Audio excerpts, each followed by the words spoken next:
Are you ready for high-speed motorsports talk about your local short track? You've come to the right place.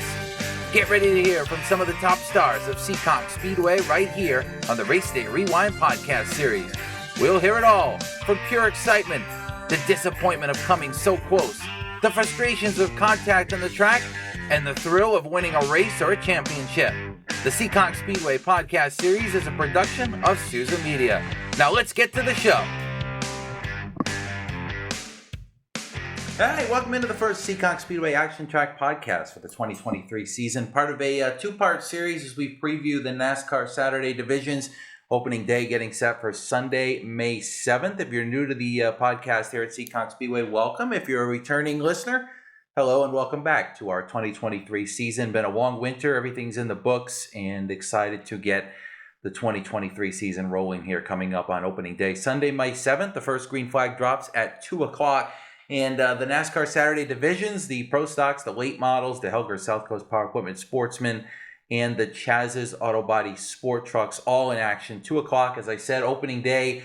Tickets available online, seekonkspeedway.com. You can also follow us on Facebook.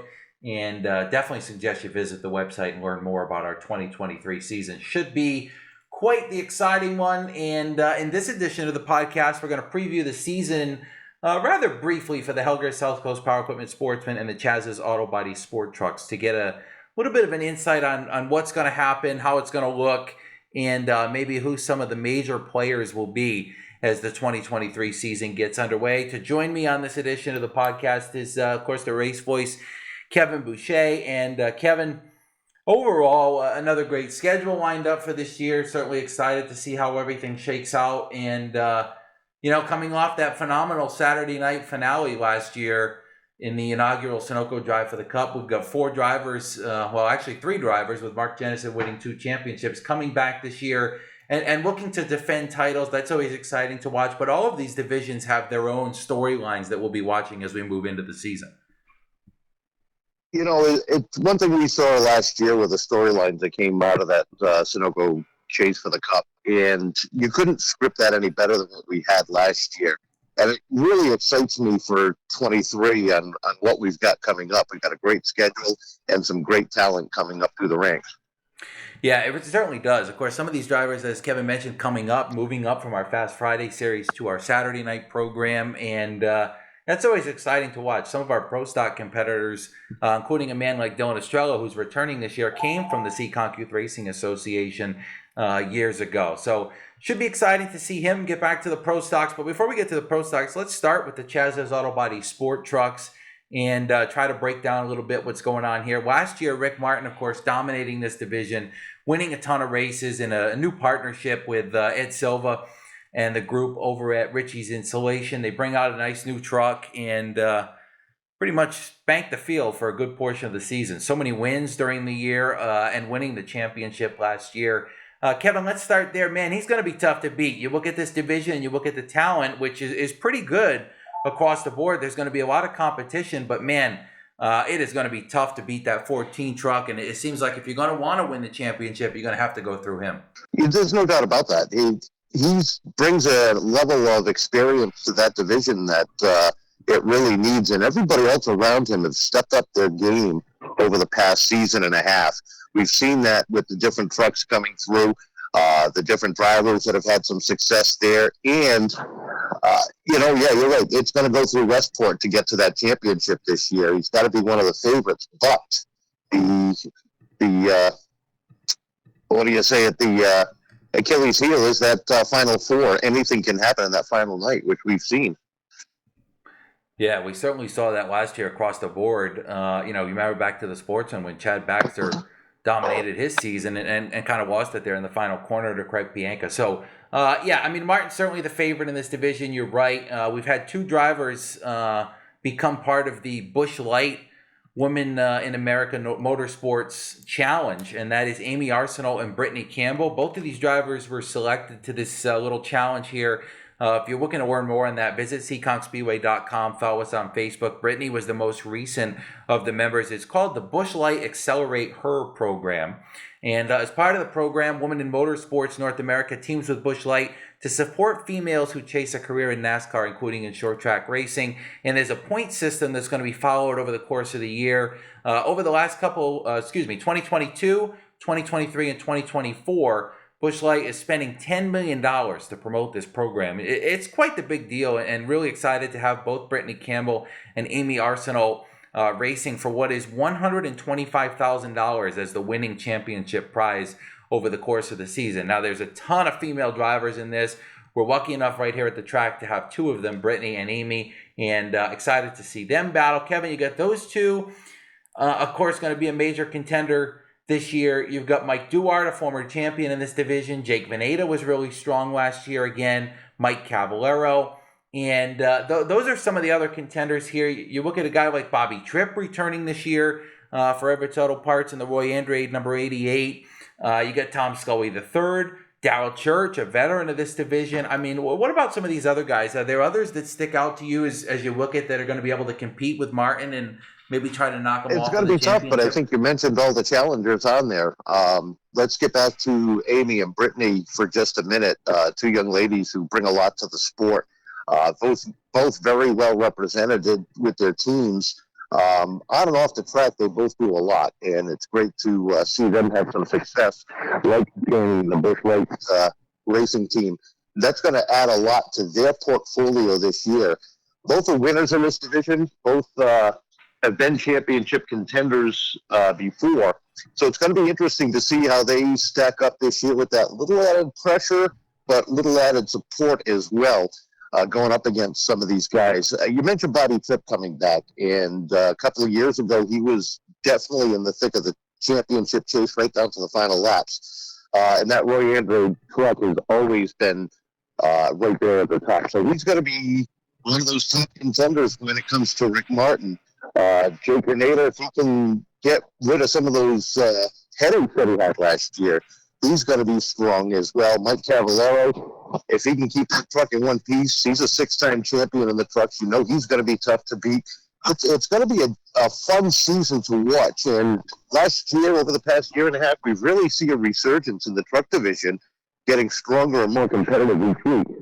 Yeah, I mean, the trucks moved over to this new style chassis here a couple of years ago, and not all the trucks are up to that new style chassis. There's a good mix in there. I would say a majority of the trucks that are running up towards the front of the field are on that newer chassis. There are a few that are not, but you know, the truck division continues to line up to be. It's a growing division for competitors that maybe are moving up from Friday, getting onto Saturday. They want to start there. We've got some rookie contenders in there this year as well. Richard Stockwell registering a car. He's out of Buzzards Bay, Massachusetts. He'll drive the number 17 this year. You got somebody like Tim Bolger, who moved up from our Fast Friday series. Doug Rios registered a truck for this year. Ken LaValle back in a truck on the registration. Another guy, Kevin, we didn't mention, actually two of them I'm thinking of here. Ethan Heilborn being one of them. Had some good runs towards the end of last year. Really seemed to get a little bit more confidence in the truck and in his driving ability as the season went along. And I think one of the other stories of the offseason here that people on Facebook have been following is Manny Diaz, who's been around for many, many years at the track, known for being very exciting out on the track and in the pit area. And he's in a truck as well this year. It adds quite the interesting dynamic to this division with Manny back behind the wheel. Manny's one of those people that you either love him or you hate him, but he's always adding a little bit of excitement to the field. He looks a lot more relaxed than he has in the past. He's out there, in his words, to have some fun and be competitive. And Manny has got that. He's a driver. He's had some success in the trucks. Don't forget, he's won a DAV race in the trucks, driving for Mike Cavallero one year. And he's one of those drivers that can really make or break your season, and it's going to be fun and exciting to see what Manny does this year. Yeah, Manny's going to be another one. I think the only really other storyline I wanted to touch on here in the truck division, Kevin, is the 52. And, the big storyline going into the year we've been following is Dave Darling saying he's not going to run the full season in the Pro Stock division, and opens up a storyline here in the truck division with his crew chief, Jeff Bellier, of course, Wayne Darling, Gary Johnson and the group have put together a new sport truck for this year, and Jeff's going to be the driver. And that's a storyline we're going to have to watch too. Of course, Kevin, you know his ability as a crew chief, well documented across even the Pro All-Star Series with Derek Ranstrom and many other competitors. But of course, his dominance here at Seekonk with Dave Darling, that is one more storyline that I think we're going to see develop. And there's another name registered here that I think fans are going to be familiar with and kind of recognize. John Paiva's registered a truck. Not sure how much he's going to run, if we'll see him at all, how many times we'll see him. But of course, another competitor there that certainly knows his way into victory lane and carrying the checkered flag in his Well, he's back. been there before, so seeing John come back, if he was to run a full season, you know he's going to be one of those guys. He's a former champion, if I'm not mistaken, of the truck division, and you know he's another one of those out there to just have some fun and see what he can do. You mentioned Jeff Bellier and his experience, and don't forget he was with Angelo Balsito when he won his Pro Stock Championship as well. So around the car, he's very well known. He's helped out a few competitors over the years as well and helped them step up their program. But can he drive? That's the big question. And if he's got any bit of the talent that we think he has behind the wheel that he does with a wrench, you know he's going to be competitive. And we've seen that with rookies come out that have been on that, go from one side of the car to the other and have that type of success. So if Jeff can get that truck around, you know the truck is going to be there. The it factor is going to be him. And I've got no doubts that he'll be able to get a handle on that over the course of the season. Yeah, it might take him a few weeks, of course, to get his feet wet and get familiar with it and get out there and racing around other trucks. He does have a few laps under his belt prior to the season in a private rental, so be excited to see how he shakes out. And you never know, maybe Dave Darling will hop in that thing at some point as the season gets along. Boy, would that be exciting to watch him and Rick Martin and the rest of this truck gang get to going on the track and see if he can knock them off their game as he moves down from the pro stock. So let's move on, Kevin, to the Helger South Coast Power Equipment Sportsman.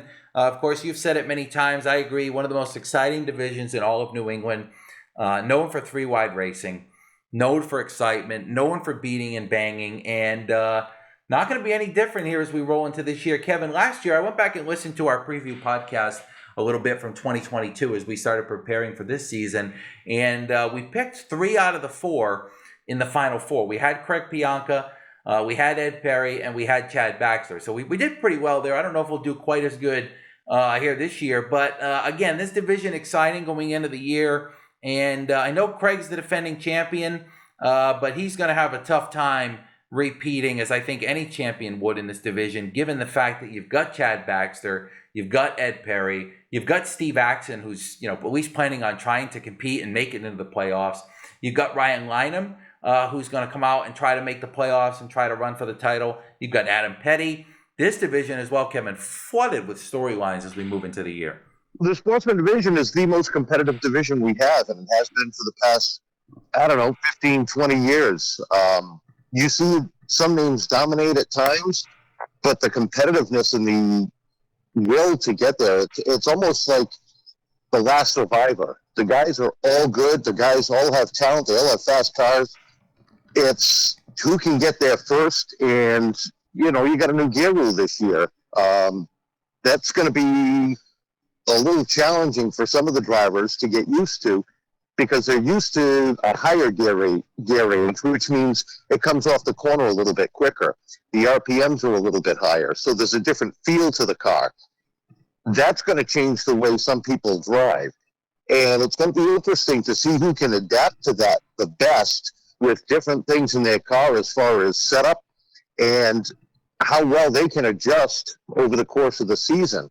And when you get to the Sportsman division, the 2, 3, 4 wide racing, a lot of it is very unpredictable. We've seen cars that will go into the front, all of a sudden, a little tap, they go around, and it changes the whole complexion of the race. The fortunate part of that is it keeps fans on the edge of their seats. Yeah, it certainly does. I mean, this division, I mean, of course, we love all our divisions here at Seekonk Speedway, and all of them put on a great race, but this division just continues to impress every single year. And it's going to be the same this year. I mean, Kevin, it's going to be tough, as I said, for Craig to repeat. but he was there all year last year, winning out of the box, real strong couple races. And as the season went along, he said at the end of the year he was playing chess, not checkers. I feel like that was his game as the season went down to the final couple of weeks. Just advance to the next round, make it to the Final Four, and try his shot there. And he did it. I mean, his competition, Chad Baxter got to be number one here. So many wins the last couple of years. Of course, our 2021 champion in this division. Steve Axon, guy you can't forget, a veteran. And Ed Perry, those are a couple of the guys there I think you're going to see compete. And another one I think we're going to throw into the mix this year, Kevin, is as we expect two guys to kind of continue their success from a year ago, Colby Lambert and Adam Petty. Those are two guys that I expect to get to victory lane once, maybe more this year. And I think those two are going to be a couple we're going to have to reckon with here when we get down to that Final Four and racing for that championship at the end of the year. You really can't look at the division and say this guy's the favorite. You look at Craig coming off the championship. You look at Chad coming off first and a second over the past 2 years.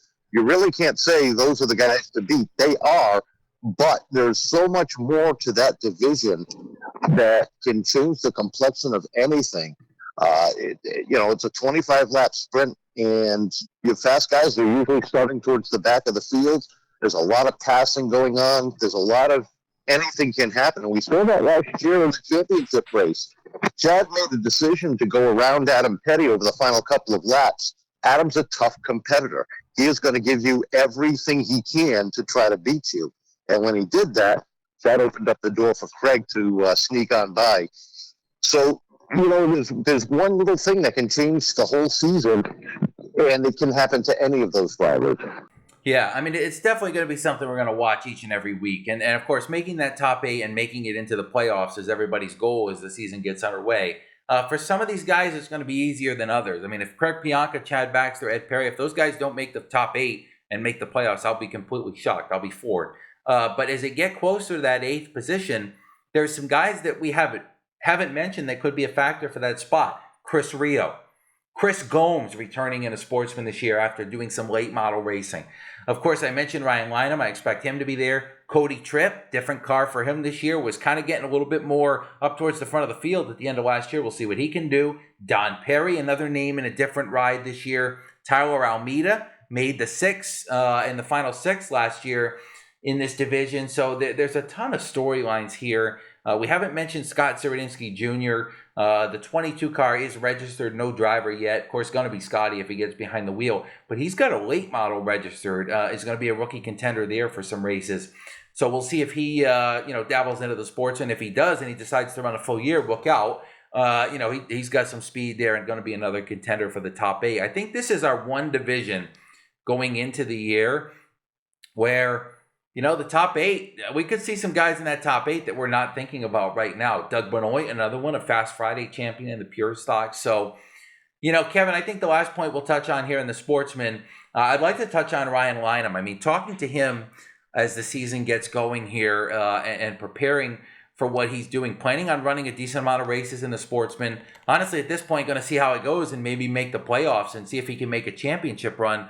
This guy is no slouch. I mean, we've seen him win in just about all Seekonk's divisions. I think the only Saturday division he might not have a win is the trucks. And this guy is not one that we should overlook to not only contend for this championship, but when he runs, I could see him doing what Chad did and going out there and winning a bunch of races. He's so competitive and has so much knowledge and experience in this division. He's surrounded himself with a lot of great people over the years. And one of the people he's learned a lot from is Jack Harricks.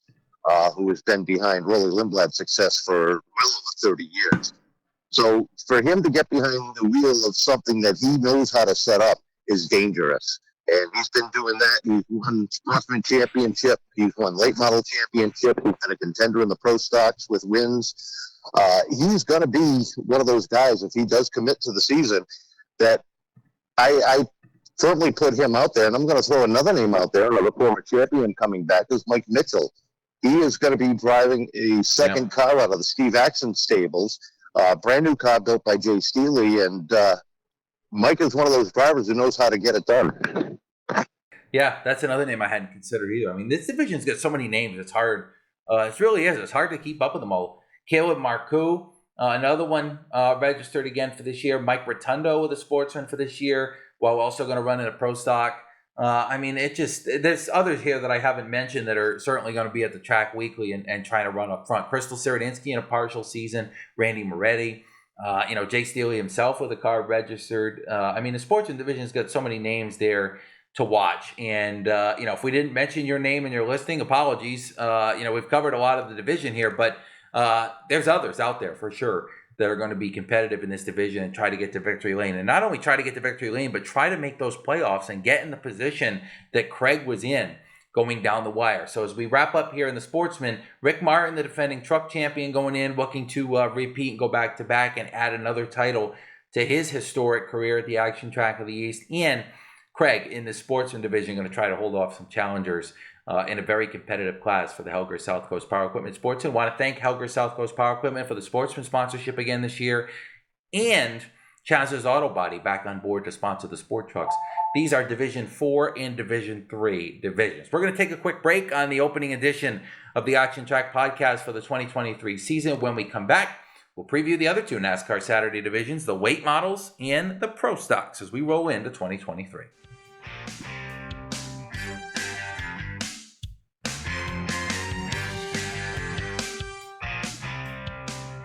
2023 underway this weekend as the opening day gets ready to roll our 77th season of competition at Seekonk Speedway.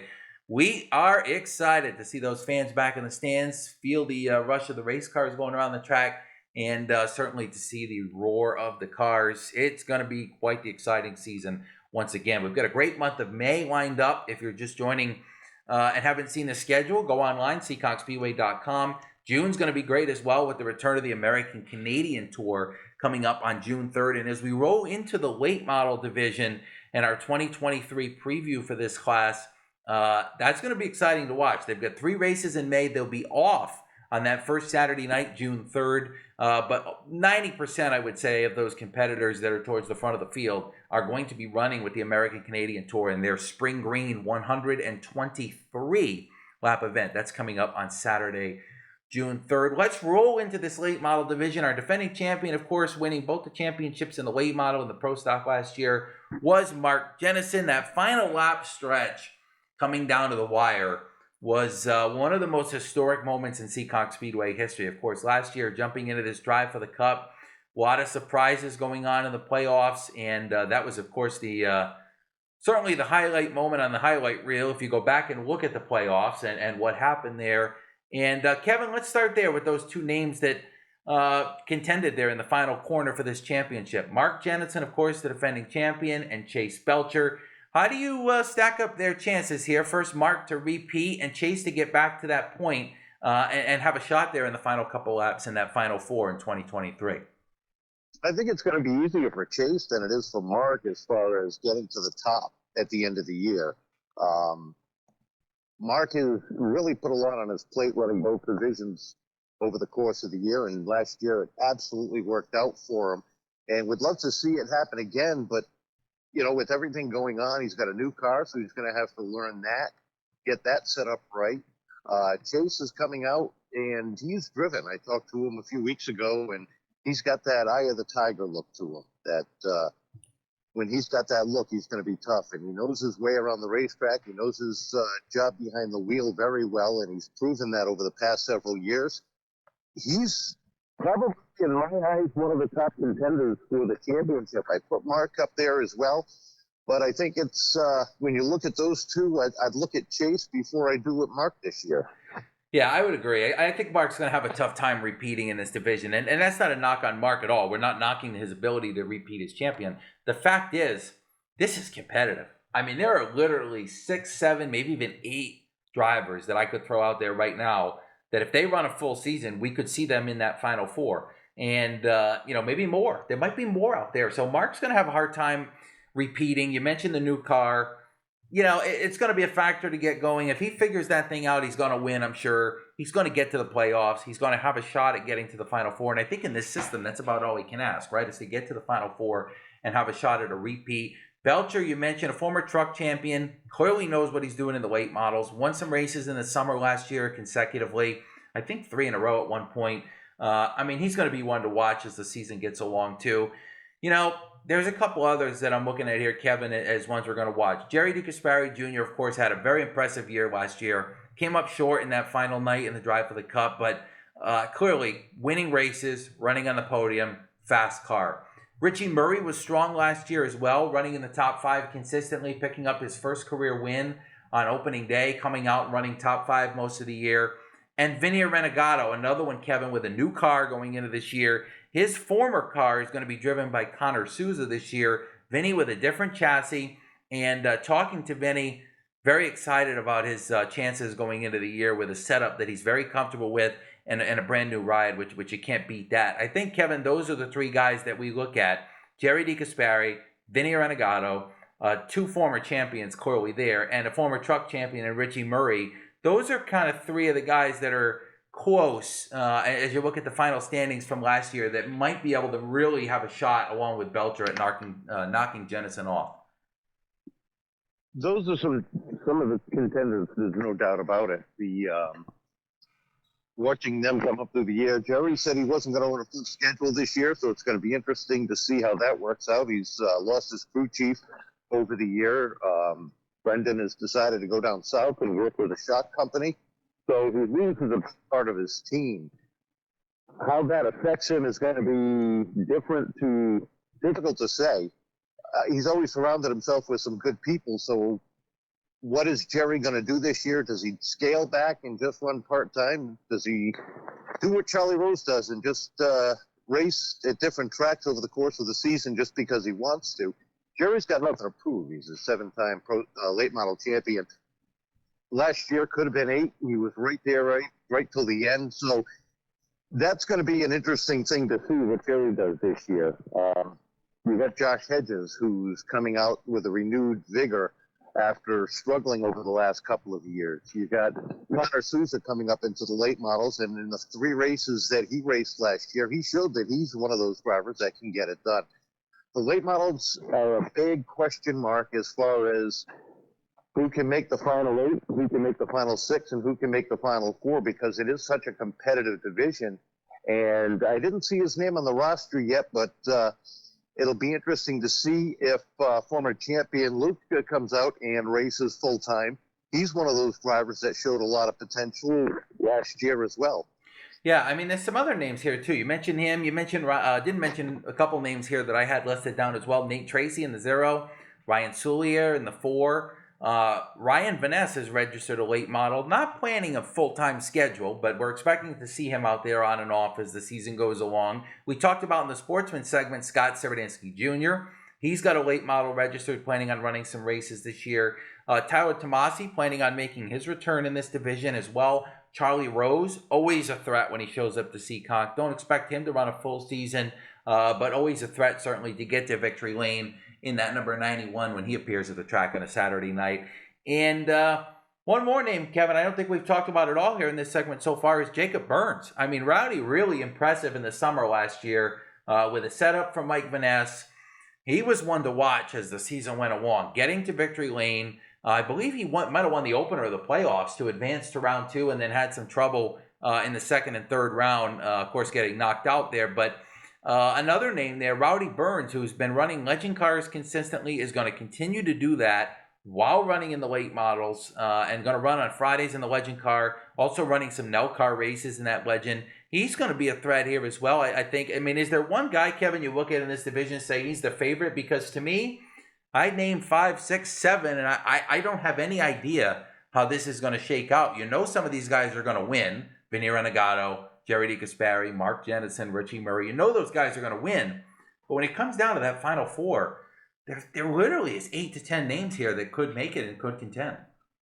You're right. You mentioned Jacob, and it wasn't by slight. That kid has done some amazing things over the past 12 months behind the wheel. And I'll go back to that race at the end of the year with the American Canadian Tour that he just went back and forth with DJ Shaw for the win. And that showed a lot of potential, a lot of heart from him. And don't forget, he's got Ron Loro as a car owner and a crew chief. And Ron's been around for a while. He's a 4-time Pro Stock Championship car owner. So that team has really gelled over the past year. He's been running some American Canadian Tour races already this year.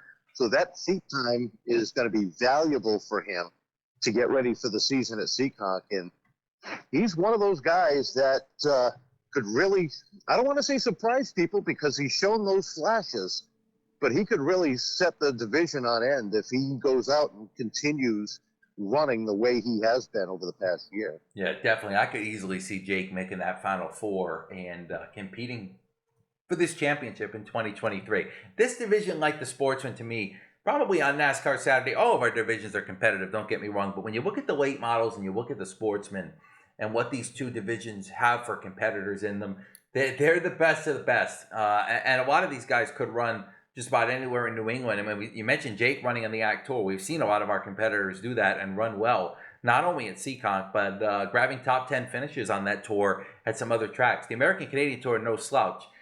Those competitors there are the best of the best when you get to the late models. And again, they'll be right here at Seekonk Saturday night, June 3rd, the Spring Green 123. It's a big event that they ran years ago up at the White Mountain Motorsports Park for the last couple of years. They've run it at Thunder Road. They've run it at a bunch of different tracks. So happy to have that at Seekonk here in 2023 and excited to see what the late model division can do in a whole this year. We'll move on our final NASCAR division to talk about here, of course, our headlining division, the premier division now for many, many years. D. Anthony's Vision, the Pro Stock division. They've evolved over the years. They've gone from bump stops to no bump stops to different suspensions. Guaranteed they put on some of the best racing here at Seekonk Speedway that Pro Stocks do anywhere. And Kevin, I think we'd be remiss if we didn't start with Dave Darling. I mean, saying he's going to run a reduced schedule this year, not planning on running for the championship, completely changes the game in this Pro Stock division right off the bat. I mean, you know, Dave Darling, the favorite every year, was the favorite going into the playoffs last year. I know he got knocked out quickly, but you look at the Pro Stocks, you think of Dave Darling instantly, and him not running a full schedule, to me, opens the door for 5, 6, 7 of these guys to be championship contenders as the year comes and gets through the summer. It's really going to change the complexion of the division. David is a magnetic personality. Either you love him or you're not crazy about him. And maybe that's because he's been winning so much. If you look over the course of his career, in 17 years in the Pro Stocks, he's won 8 championships and finished second, I don't know, half a dozen times on top of that. So he has been probably the most successful Pro Stock driver, average-wise, over the course of the 40-plus years for the Pro Stocks. And that is a difficult feat to do when you look over the history of the Pro Stocks. David sits right up there. He's got over 80 wins in that. So for him to be going part-time, you know something's going on. I know he's busy with his family. He's busy with business ventures, and he's going to decide to concentrate on that this year instead of running the full season, and I applaud him for that. But it is going to be different without him out there week after week after week. And you know what? He comes out opening day, week 2, starts having some good runs. You never know. He could decide that, you know what, I'm going to continue to run week after week just to see what happens. And you never know. If he's there, you know he's going to be right there at the end. Yeah, I mean, if Dave Darling runs a full season, I mean, he's clearly the odds-on favorite. But let's say he doesn't, for the sake of what he says he's going to do going into the year. Doors wide open. Tom Scully Jr., Ryan Lynham, Bobby Pellin, Rick Martin, Colby Fournier, Mike Brightman, Mike Mitchell in a Pro Stock this year, Dylan Estrella, we mentioned at the top of the show, returning in the Pro Stocks this year, Tommy Adams. Kevin, I'm starting to get a trend here like I felt in the late models where pretty much all those guys I mentioned, I could see making a run at this thing and winning races over the course of the year. If David doesn't run, and again, David wins 5, 6 races in a season in most seasons. If he only runs here or there and only gets 2 or 3 wins, it opens the door for more winners. It opens the door for guys that don't normally win to pick up their first career win. And how can I forget Mark Jennison? Won the championship in this division last year in that Sunoco Cup, winning both the championships in the late models and the Pro Stocks. I think, Kevin, it's hard to put your eyes on 1 or 2 drivers here because there's so many storylines, again, that I could see a good variety of drivers getting the victory lane. You, without a doubt, you're going to have a half a dozen plus winners this year in the pro stocks if David decides to run a part-time schedule. And that, you're right, that does open up the door for different storylines.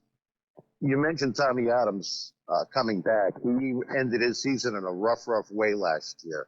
And the way he flashed through the season, a couple of wins, some great runs, he's going to be one of those guys to compete with Mike Mitchell and Tom Scully.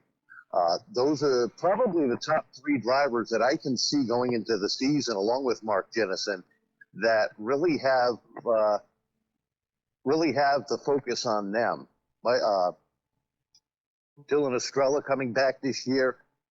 Hopefully he can get back to his winning form. He struggled the last full year here, and I know he's had Jimmy Kuhn helping him out over the course, so it's going to be interesting to see how well he's able to get back into the weekly groove of it versus running once every 3 or 4 weeks that he did last year. Well, you're exactly right. I think that's going to play an interesting role. You know, going from the Touring Series racing into the weekly competition, you may not think there's much of a difference from the outside. It's the same car, you know, a little bit different setup. We don't run bump stops here at Seekonk. They do on that Touring Series, so a little bit different there. But just that transition back into the weekly racing grind is going to be interesting to see how he reacts. A lot of those Touring Series don't run every single week. They run here and there. So, you know, Dylan's going to be a major threat for sure as the 2023 season gets underway. It looks like we're going to lose Kevin here. So, thanks to Kevin for joining us. I'll kind of finish off the pro stocks here. And Kevin leaves with a couple of points he'd like to cover. First, Mike Brightman, of course. Mike Brightman dominated most of the year last year. Other than Dave Darling, he was the one that picked up the most feature wins. Multiple times was in victory lane. And former late model champion. Certainly going to be one to watch. There's some other drivers here that are not expected maybe to win the championship, but we're expecting to run rather well as they get going. Mike Rotundo would be one of them. A Rookie of the Year contender will drive the famed Rolly Windbad prepared number 48 car. And Mike, Fast Friday Pure Stock winner last year. Quite the jump to jump up to the Pro Stocks now. He dabbled into the Sportsman just a little bit. Does have a Sportsman, may run it from time to time, but is going to really set his sights on the Pro Stocks and see what he can do there. Jeremy Lilly, a former late model feature winner who has run Pro Stocks before, took a few years off from it, probably more than a few, and is coming back in the number 3. They're jumping from the late models back into the Pro Stocks.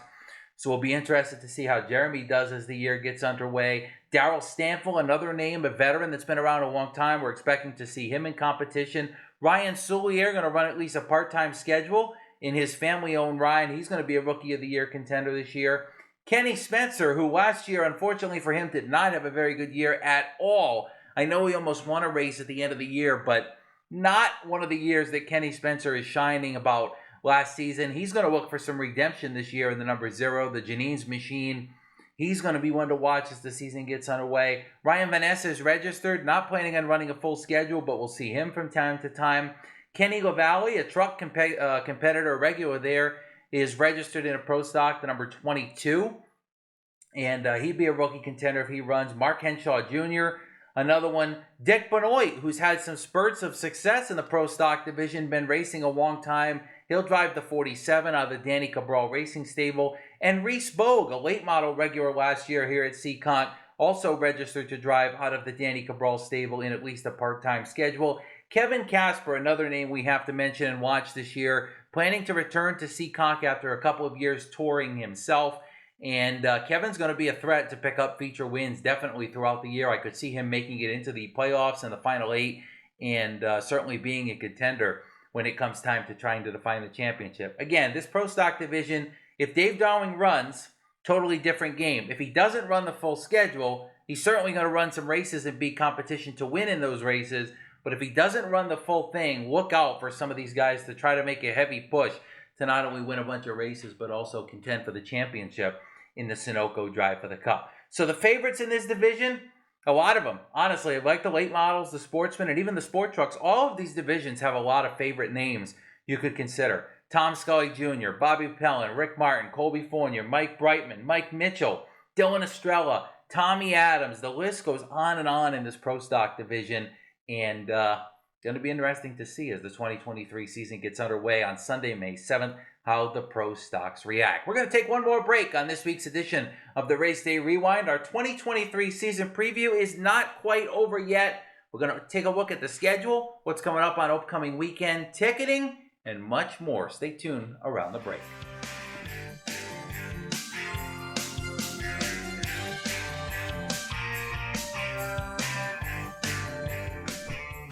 Final segment of the Race Day Rewind. Actually, in this case, the Race Day preview for our 2023 season as we get ready to kick off the 2023 season on Sunday, May 7th with 4 NASCAR divisions lined up and ready to rock and roll as the 2023 season gets underway. Just wanted to do this final segment to run over a couple of important things at the Speedway this year and some things that you may not know about as the season gets underway and some other things that you may know about but need a reminder about. Kevin Lee left in the last segment with a point about the pavement. Now, those of you that are not aware, did not see on Facebook or social media, the track has paved the corners in turn 1 and 2 and in turn 3 and 4. Now, it's not the whole corner. I would say it's 3 to 3.5 car width wide from the berm up 3.5 grooves. And it's basically from the entry to turn 3 to the exit of turn 4. The front straightaway is back to the old pavement, and then as you move into turn 1, it goes new pavement to the exit of turn 2, and then at that point it goes back to the old pavement. Now, a couple practice sessions and private rentals in the books already on this pavement. Mixed reviews from some of the drivers. Some of them say they think it's going to make the racing unbelievable. So, on a good note, some of them say it's got so much grip that track position may matter as the season gets underway. Some of them love it. Some of them are going to have to take some time to adapt to it as the car setups are going to change a little bit. And you may see in the first couple weeks that some of those guys and girls that were strong last year and years past may have a little bit of catching up to do, as it's going to be a little bit of a different track for everybody. So the pavement, number 1, new going into this year. Number 2, a couple of housekeeping notes, I'll call them. First, no more hot coffee at the concession stands. That's something we wanted to let everybody know before you get to the track on race day. No more hot coffee. So bring a coffee with you if you're looking for coffee. Second would be the TrackTune app. Now, if you're not familiar with TrackTune, this is a new app that we found last year where basically it's hooked up to the PA system and you can listen to the announcers from the grandstands with a set of earbuds. You can watch the race and listen to the announcers on your phone on this app, or you can listen to it from off the property. And take me, for example, I was at my wedding last year and listening to TrackTune on championship night. It was really after the wedding. Don't get too worried. But I didn't do this at the altar. But you can listen to the TrackTune app. It's TRACK, TrackTune, TUNE. Download this app, create a free account, and you can listen on race day. That's something we definitely want to push this year. I know a lot of the fans wonder what the announcers are saying and they want to hear. And if you can't make it, since we don't offer streaming opportunities, this is a great opportunity for you to listen to the races and get a good insight of what's going on. So keep that in mind on the TrackTune app as well. Opening weekend is May 6th and 7th. The NASCAR divisions will be on the track on Saturday from 12 to 4, May 6th for practice session. Sunday is all the racing. There's no qualifying or feature racing on Saturday. That will all take place on Sunday. Saturday, though, very busy in the parking lot with the car show coming up. $10 per car. If you want to register your car, the gates open at 8 a.m. Judging begins at 10. The cars must be parked by 11 a.m. in order to be part of the judging process. There is going to be judges on hand with the mass cruisers, and awards will be given out for things like the best of show, best open car, best closed car, best engine, best paint, best truck, best race car, Seekonk Speedway's Choice Award, and much more. There's going to be entertainment provided by Cruz and Bruce. Food and beverages will be available at the track concessions, and it is free to go in the front gate and watch NASCAR practice go on Saturday. That's again from 12 to 4. We will have the annual Burnout Drags taking place at 1 p.m. And as I say that, correction, it is 12 to 5 on the practice. So cars will be on track from 12 to 5 on practice. Sunday, the pits open at 9 a.m. Practice begins at 11. The front gates open at 12. The Pro Stocks take to the track for their time trial session, 1 lap per car. Actually, 2 laps per car, and that will help to set the lineup for the heat races with who's fastest. That's an annual tradition. The drivers meeting at 1:30 and the green flag at 2 o'clock. Of course, the order As usual, the sport trucks, the late models, the Sportsman, and the Pro Stocks. They'll race in that order as we kick off NASCAR's 75th anniversary of racing this year. The Advanced Auto Parts Weekly Racing Series is back here at Seekonk, all in chase of that Sunoco Drive for the Cup, the second annual, coming up this year. Saturday, we also have the 8th annual Auto Parts Swap Meet. The DJ, of course, will be on hand with that. Food vendors on site, and spots are available. You can text Frank at 401-486-3980 if you'd like a spot, and that's also going to be going on Saturday. The Burnout Drags is quite the sight for them. Online, you can purchase your tickets for all Seekonk Speedway events for 2023. Again, SeekonkSpeedway.com. You can grab your tickets. They're $15 online for general admission for adults, plus a small processing fee. If you buy them at the track on race day, first, there's going to be a limited amount of gate agents on race day. We want you to buy the tickets online. You can buy them in person if you'd like, but would prefer you buy them online. They're a little bit more expensive in person, $18 in person, $15 plus a little bit of a fee online in advance. So definitely want to buy those in advance if you can. And those are on sale for all of our events. That includes our NASCAR Saturday races, our Fast Friday races, which begin at the end of May, our thrill shows, our monster truck events, every single event where we have something going on at the track this year. On the racetrack, tickets are available online right now. If you're looking for race day information like points, timing, rosters, schedule, go online to SeekonkSpeedway.com and click the race day info tab. That's a great place to find the most updated content about the races. We also are offering these digital tickets to skip the lines. If you buy your ticket online, you don't have to wait in line at the track. You go right to the gate and come on right in. So certainly an advantage to do that. You can also buy your pit passes online if you're a driver or a race team listening to the podcast. That would make it easy for you as well. There's a separate line for that. No wait at the gate. So there you go. I just made up a rhyme. No wait at the gate. That's cool.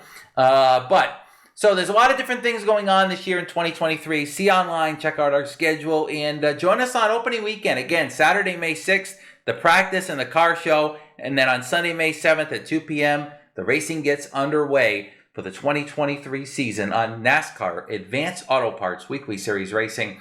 And it will continue next Saturday night. The second race of the season for the Saturday divisions is coming up on Saturday, May 13th. We'll race on May 20th and then have the thrill show on May 27th for Memorial Day. And the Fast Friday season also gets underway on May 26th. Well, it's been a pleasure, as always, previewing the 2023 season with you here at Seekonk Speedway. As we continue through the season, we will once again have our race day rewind. So if you missed the action, join us on the podcast each week. Myself, Kevin Boucher, Sam Tully, Brady Kudo, and some driver guests will join us throughout the course of the 2023 season as we recap the racing action. For now, visit us online, SeekonkSpeedway.com. Visit us on Facebook at Seekonk Speedway. We are also on Instagram, very active there as well. Thanks to Kevin Boucher for joining us. He cut short just a little bit of a technical issue there. We will have him back on very soon here in the podcast. Want to thank you, the fans, for listening. And join us at the races on Sunday, May 7th as 2023 kicks into high gear. So long, everybody.